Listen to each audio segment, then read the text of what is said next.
श्री शिवाय नमस्तुभ्यम। हर हर महादेव। यवतमाल महाराष्ट्र में गुरुजी पंडित प्रदीप मिश्रा जी के द्वारा 30 मार्च से शिव महापुराण कथा शुरू हो गई है, जिसका श्रवण आप आशा चैनल यूट्यूब के माध्यम से दोपहर में 1 बजे से 4 बजे तक कर सकते हैं। और ये जो कथा रहेगी ये 5 अप्रैल तक चलेगी। आज पहले दिन की कथा में गुरुजी ने इन नए उपायों की जानकारी दी है।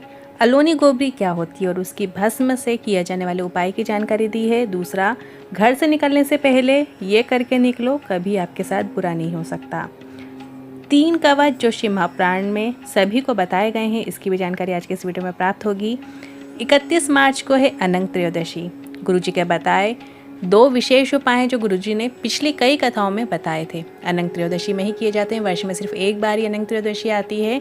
तो 31 मार्च को है अनंत त्रयोदशी, तो इसकी भी पूरी जानकारी आपको इस वीडियो के माध्यम से प्राप्त होगी। साथ ही जो शिव महापुराण का अध्याय जो है जो हम रोज पढ़ते हैं, तो जो विद्येश्वर संहिता का आखिरी अध्याय है वो आज की इस वीडियो में आपको सुनने को मिलेगा, जिसको सुनने से पुण्य फल की प्राप्ति होती है और समस्त कामनाओं की पूर्ति होती है। तो वो अध्याय भी आप ज़रूर सुनिएगा।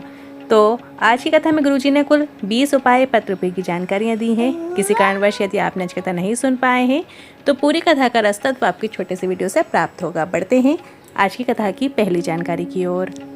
मानव का शरीर प्राप्त करके हमें भगवान की भक्ति धारण करना चाहिए, क्योंकि शिव महापुराण की कथा ये नहीं कहती कि तुम तीर्थ चले जाओ, नदी के तट पर चले जाओ, घर छोड़ दो, बल्कि शिव महापुराण की कथा तो ये कहती है कि ग्रस्त जीवन में रहते हुए भी भगवान की भक्ति तो करो, को उससे ज़्यादा फल प्राप्त होगा। आप ग्रस्त जीवन में होते हुए खूब नाम जाप करो, शिव जी पर रोज 1 लोटा जल चढ़ाओ और अटूट विश्वास के ऊपर करो, चाहे वो सुख में रखें चाहे दुख में रखें। आपका विश्वास नहीं डगमगाना चाहिए।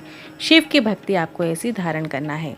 बढ़ते हैं आज की कथा की दूसरी जानकारी की ओर। गुरुजी ने कहा, जिंदगी में कितना भी कष्ट क्यों ना हो, अगर हम अपने दिन की शुरुआत भोलेनाथ के मंदिर में जाकर या अपने घर के शिवलिंग पर जल चढ़ाकर करते हैं तो एक दिन ऐसा जरूर आएगा कि भोलेनाथ आपके सभी कष्ट दूर कर देंगे।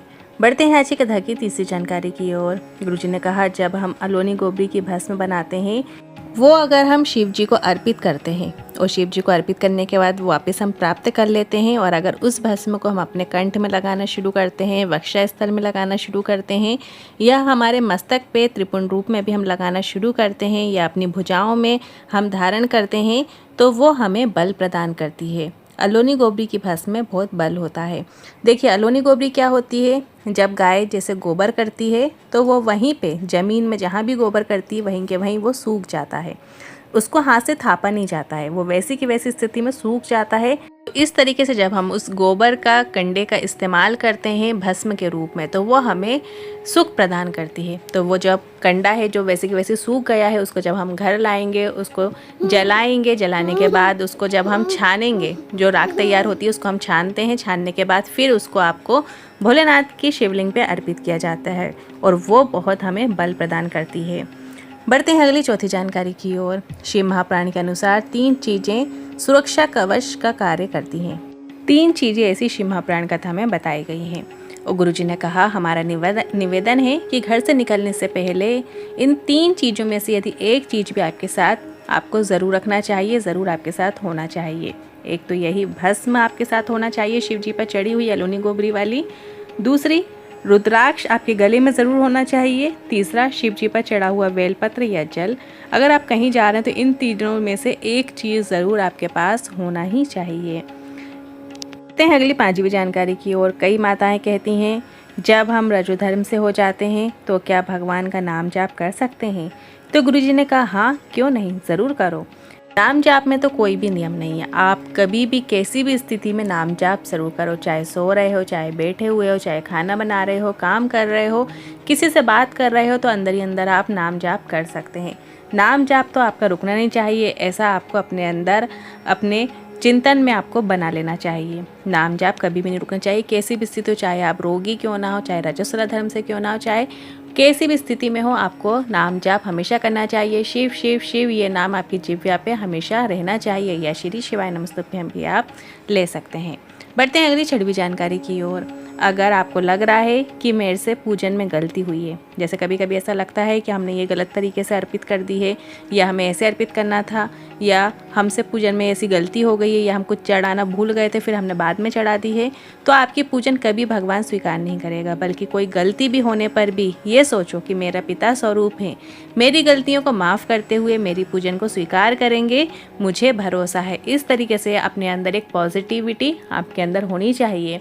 भोलेनाथ वो ज़रूर स्वीकार करते। बस ये मत सोचो कि मुझसे ये गलती हो गई, मुझसे वो गलती हो गई, बल्कि ये सोचो कि बाबा मुझे माफ़ करना अगर कुछ गलती हुई है, पर मेरी जो पूजा है, मेरा हृदय सच्चा है, भाव सच्चे हैं, आप मेरी पूजा ज़रूर स्वीकार करो। बढ़ते हैं अगली 7वीं जानकारी की ओर। नंदा जी पत्र लेकर आई, लिखती हैं, रुद्राक्ष भस्म बेलपत्र वो कवच हैं जो मानव की देह को संभाल कर रखते हैं। मुझे सुरक्षा कवच मिल गई। मुझे हार्ट में प्रॉब्लम था। मैंने पंडाल में बैठकर कथा सुनने गए। एक दिन बीपी बढ़ा निकला तो डॉक्टर को दिखाया तो डॉक्टर ने 24 ब्लॉकेज बता दिए और कहा आप कैसे जीवित हो, सोचने लायक बात है। तो मैंने कहा शिव जी के रुद्राक्ष के जल का आचमन करती हूँ, तो डॉक्टर ने भी कहा शिव ने ही आपको संभाला हुआ है। इस तरीके से देखिए, ये पत्र में ही कितना अच्छा वर्णन किया गया है कि रुद्राक्ष भस्म और बेलपत्र जो है वो कवच का कार्य करते हैं।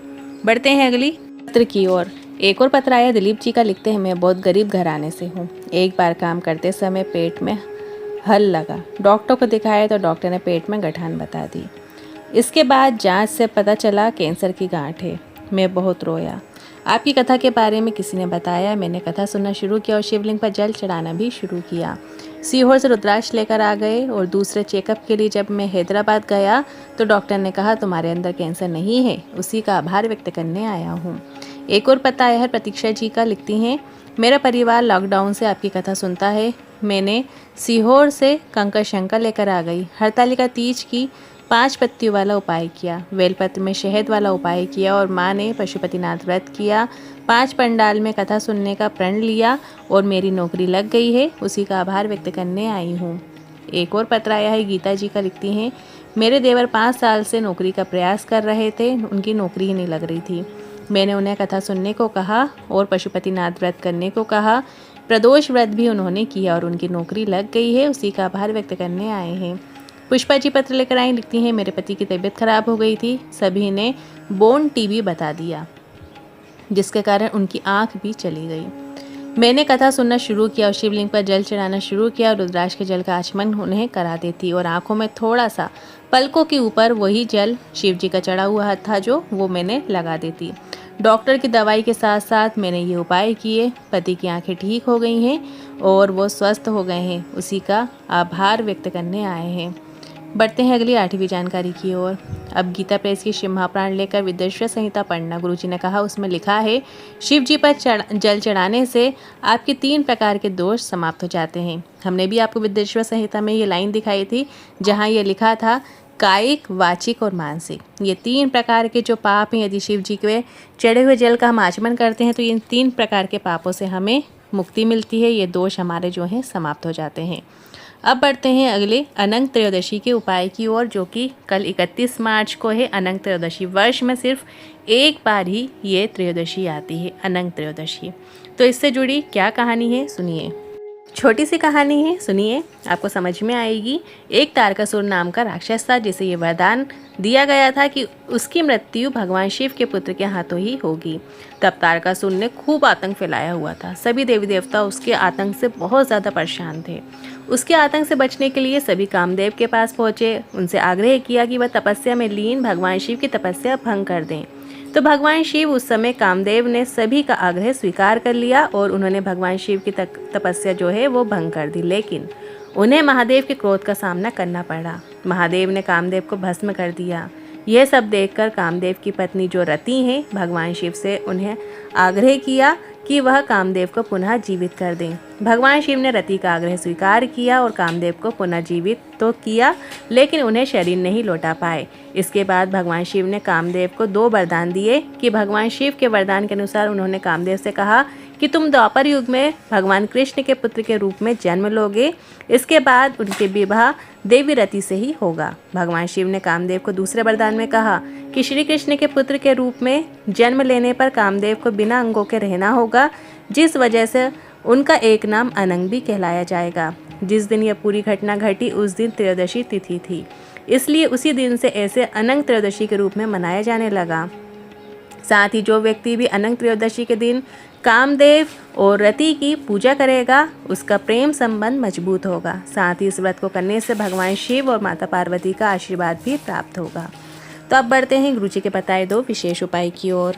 रति की कठोर तपस्या से प्रसन्न होकर भगवान शिव ने कामदेव को पुनः जीवन दान दे दिया, लेकिन उनका भौतिक शरीर नष्ट हो चुका था, इसलिए शिव जी ने उन्हें बिना शरीर के रहने का वरदान दिया। उनकी उम्र बढ़ रही है और 32 साल के, 35 साल के, 40 साल के हो गए हैं, विवाह नहीं हो रहा है। तो शीघ्र विवाह के लिए, मंगल विवाह के लिए, अच्छे रिश्ते की प्राप्ति के लिए 31 मार्च को अनंग त्रयोदशी में आप इस उपाय को ज़रूर करें। इस उपाय को करने के लिए आपको एक बेलपत्र लेना है और बेलपत्र की बीज वाली पत्ती में आपको गाय का कच्चा दूध लगा लेना है। बाद उस बेलपत्र को भोलेनाथ के मंदिर में जाकर शिवलिंग के ऊपर आपको अर्पित करना है। पर अर्पित करते समय आपको कामदेव का, रति का, सती का और महादेव जी का स्मरण करना है। ये वही दिन है, इस दिन महादेव अपने साड़ू भाई के साथ पुजाते हैं, मतलब जो कामदेव है वो उनके साड़ू भाई है। तो कामदेव, रति, सती और महादेव का स्मरण करते हुए आपको उस बेलपत्र को शिवलिंग के ऊपर अर्पित कर देना है और अगली अनंत त्रयोदशी आने से पहले उसका विवाह पक्का हो जाता है, ये निश्चित है। वहीं एक और उपाय है गुरुजी का बताया हुआ, यदि पति पत्नी में बहुत ज़्यादा क्लेश मचा हुआ है, बात अदालत तक पहुंच गई है, दोनों एक दूसरे की शक्ल भी देखना नहीं चाहते हैं, दोनों में बिल्कुल भी प्रेम नहीं है, दोनों एक दूसरे का सम्मान नहीं करते हैं, दोनों का आपस में बहुत ज़्यादा बैर है, तो ये उपाय किया जाता है। साथ ही यदि पति किसी अन्य स्त्री से संपर्क में है तब भी आप इस उपाय को कर सकते हैं। इस उपाय को करने के लिए आपको गाय का कच्चा दूध लेना है और शिवलिंग पे जो गोल कटी भाग होता है, माता पार्वती के जो हस्त कमल है, वहाँ पर आपको गाय का कच्चा दूध अपनी जो अनामिका उंगली है उससे गाय का कच्चा दूध रति, कामदेव, शिव और पार्वती इनका स्मरण करते हुए वो उंगली यदि फेर देते हैं तो आपस में संबंधों में मधुरता आती है, पति पत्नी का संबंध मधुर होता है। ध्यान रखिए, इस उपाय को करते समय आपको कामदेव, रति, शिव और पार्वती का नाम का स्मरण करना है और फिर वो गाय के कच्चे दूध की उंगली आपको फेर देना है। आपस में मधुरता रहेगी, संबंध अच्छे रहेंगे। अनंत त्रयोदशी में ही किया जाने वाला विशेष उपाय है, सिर्फ और सिर्फ अनंत त्रयोदशी के दिन ही ये उपाय किया जाता है। तो 31 मार्च को अनंत त्रयोदशी में इस विशेष उपाय को आप कर सकते हैं। जो शिव महाप्राण कथा हम रोज़ अपने ही घर में गीता प्रेस गोरखपुर की पढ़ते हैं, जिससे गुरुजी उपाय बताते हैं, शिव महाप्राण कथा बताते हैं, तो उसका एक एक अध्याय हम रोज़ अपने घर में पढ़ते हैं और आपको भी सुनाना चाहते हैं, तो आप इसे ज़रूर सुनिए। श्री शिवाय नमस्तुभ्यम, हर हर महादेव। आज का पंचविशो अध्याय है जो कि विद्येश्वर संहिता से लिया गया है। इसमें रुद्राक्ष धारण की महिमा है और उसके विविध भेदों का वर्णन है। कौन से मुख्य रुद्राक्ष का क्या फल होता है, रुद्राक्ष धारण करने के बाद किन नियमों का ध्यान रखना चाहिए और रुद्राक्ष शिव को कितना प्रिय है, रुद्राक्ष धारण करने वाले क्या क्या फल प्राप्त करते हैं, इसकी जानकारी आज के इस वीडियो में आपको प्राप्त होगी। सूत जी बोले, हे महाप्राग, हे महामते, शिव रूप, हे शौनक ऋषि, अब मैं संक्षेप में रुद्राक्ष का महात्म्य बता रहा हूँ, सुनिए। रुद्राक्ष शिव को बहुत ही प्रिय है, इसे परम पावन समझना चाहिए। रुद्राक्ष के दर्शन से, स्पर्श से और उस पर जप करने से वह समस्त पापों का अपहरण करने वाला माना गया है। हे मुने, पूर्व काल में परमात्मा शिव ने समस्त लोगों का उपकार करने के लिए देवी पार्वती के सामने रुद्राक्ष की महिमा का वर्णन किया था। शिव जी बोले, हे महेश्वरी, हे शिवे, मैं आपके प्रेम वश भक्तों के हित की कामना से रुद्राक्ष की महिमा का वर्णन करता हूँ, सुनिए। हे महेशानी, पूर्व काल की बात है, मैं मन को संयम में रखकर हजारों दिव्य वर्षों तक घोर तपस्या में लगा रहा। हे परमेश्वरी, मैं संपूर्ण लोगों का उपकार करने वाला स्वतंत्र परमेश्वर हूँ। एक दिन सहसा मेरा मन शुद्ध हो उठा, अतः उस समय मैंने लीलावशी अपने दोनों नेत्र खोले। नेत्र खोलते ही मेरे मनोहर नेत्रपुटों से कुछ जल की बूंदें गिरी।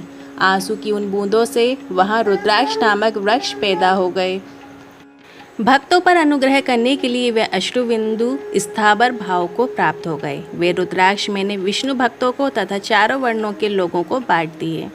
भूतल पर अपने प्रिय रुद्राक्षों को मैंने गौड़ देश में उत्पन्न किया। मथुरा, अयोध्या, लंका, मलयाचल, सहगिरी, काशी तथा अन्य देशों में भी उनके अंकुर उगाए। वे उत्तम रुद्राक्ष आसहा पाप समूह का भेदन करने वाले तथा ऋषियों के भी प्रेरक हैं।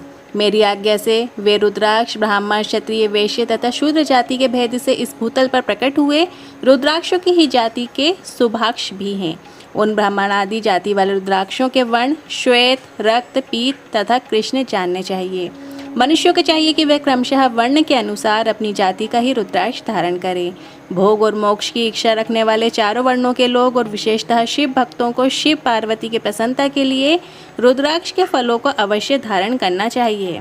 आंवले के फल के बराबर जो रुद्राक्ष होता है वह श्रेष्ठ बताया गया है। जो बेर के फल के बराबर हो उसे मध्यम श्रेणी का कहा गया है और जो चने के बराबर हो उसकी गणना निम्न कोटि में की गई है। हे पार्वती, अब इसकी उत्तमता को परखने की यह दूसरी प्रक्रिया भक्तों की हित कामना से बताई जाती है, अतः आप भलीभांति प्रेम पूर्वक इस विषय को सुनिए।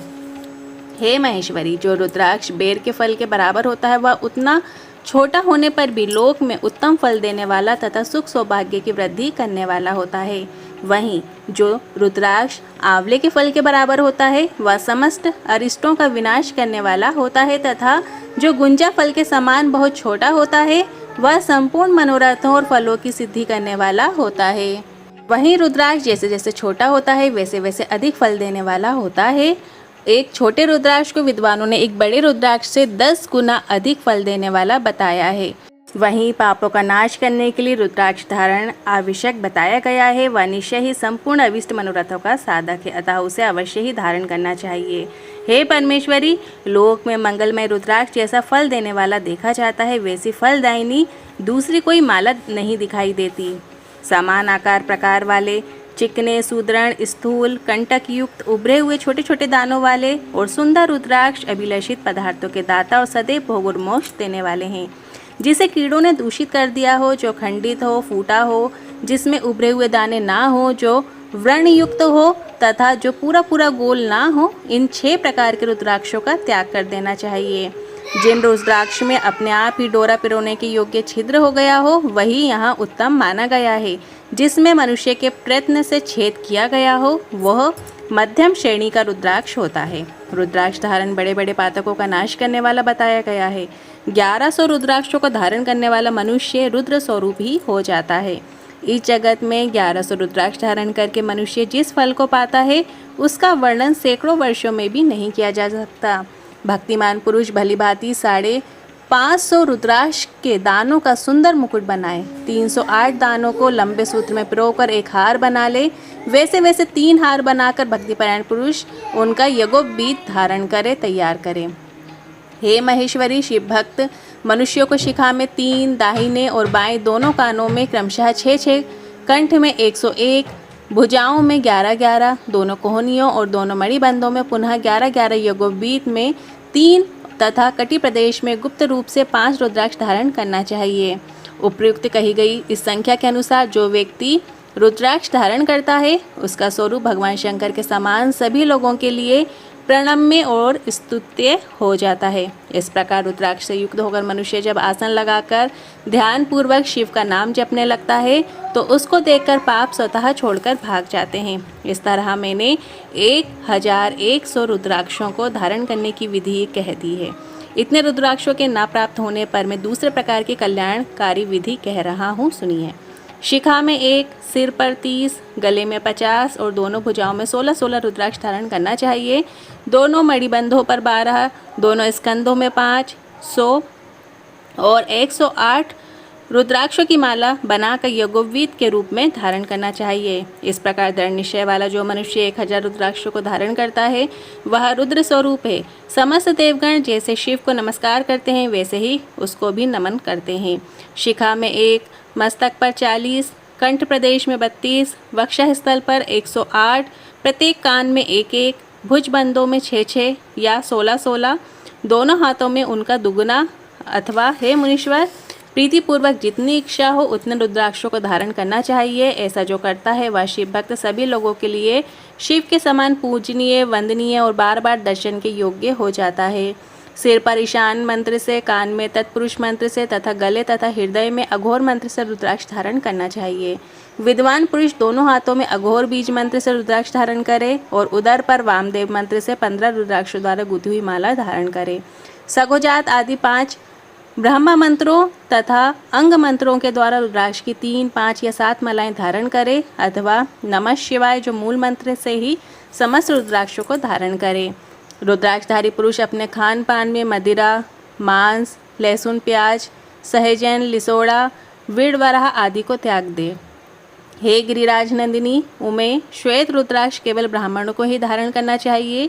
गहरे लाल रंग का रुद्राक्ष क्षत्रियों के लिए हितकर बताया गया है। वैश्यों के लिए प्रतिदिन बार बार पीले रुद्राक्ष को धारण करना आवश्यक है और शूद्रों को काले रंग का रुद्राक्ष धारण करना चाहिए। यह वेदोक्त मार्ग है। वहीं ब्रह्मचारी, वानप्रस्थ, गृहस्थ और सन्यासी सबको नियम पूर्वक रुद्राक्ष धारण करना उचित है।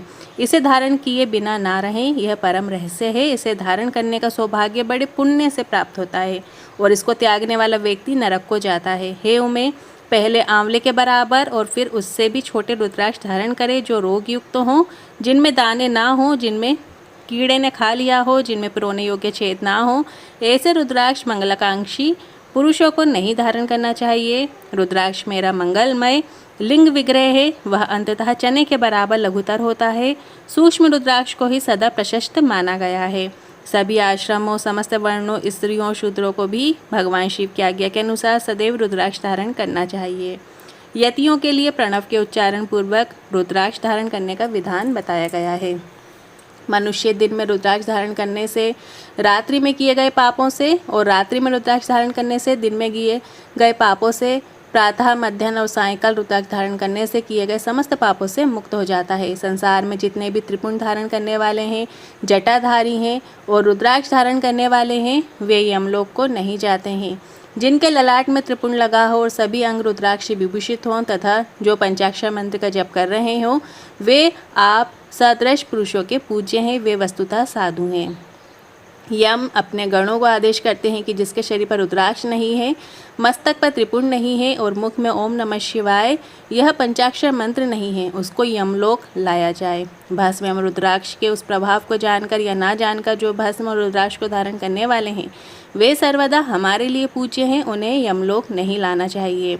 काल ने भी इस प्रकार से अपने गणों को आदेश दिया, तब वैसा ही होगा। ऐसा कहकर आशाचकित सभी गण जो हैं वो चुप हो गए। इसलिए हे महादेवी, रुद्राक्ष भी पापों का नाशक है। हे पार्वती, उसको धारण करने वाला मनुष्य पापी होने पर भी मेरे लिए प्रिय है और शुद्ध है। हाथ में, भुजाओं में, सिर पर जो रुद्राक्ष धारण करता है वह समस्त प्राणियों से अवध है और पृथ्वी पर रुद्र रूप होकर विचरण करता है। सभी देवों और असुरों के लिए वह सदैव वंदनीय एवं पूजनीय है। वह दर्शन करने वाले प्राणी के पापों को शिव के समान ही नाश करने वाला है। ध्यान और ज्ञान से रहित होने पर भी जो रुद्राक्ष धारण करता है वह संपूर्ण पापों से मुक्त होकर परम गति को प्राप्त होता है। मणि आदि की अपेक्षा रुद्राक्ष के द्वारा मंत्र जप करने से करोड़ों गुना पुण्य प्राप्त होता है और उसको धारण करने से तो 10 करोड़ गुना पुण्य लाभ होता है।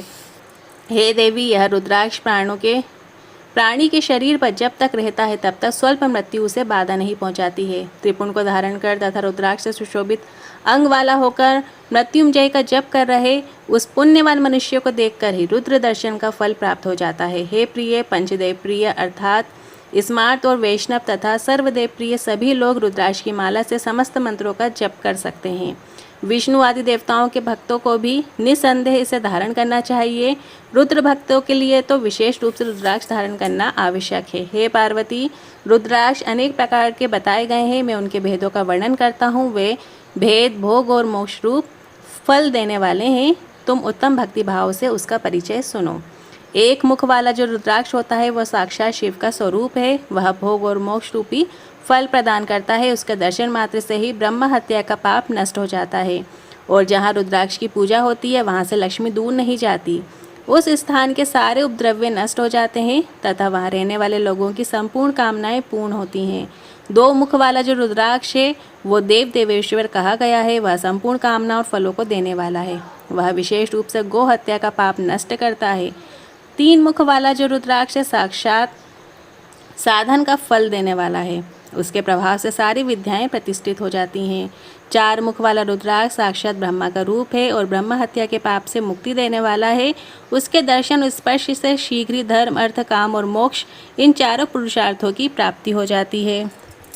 5 मुख वाला जो रुद्राक्ष साक्षात कालाग्नि रुद्र रूप है। वह सब कुछ करने में समर्थ, सबको मुक्ति देने वाला तथा संपूर्ण मनोवांछित फल प्रदान करने वाला है। वह पंचमुख रुद्राक्ष आगम्य स्त्री के साथ गमन और पापान भक्षण से उत्पन्न समस्त पापों को दूर कर देता है।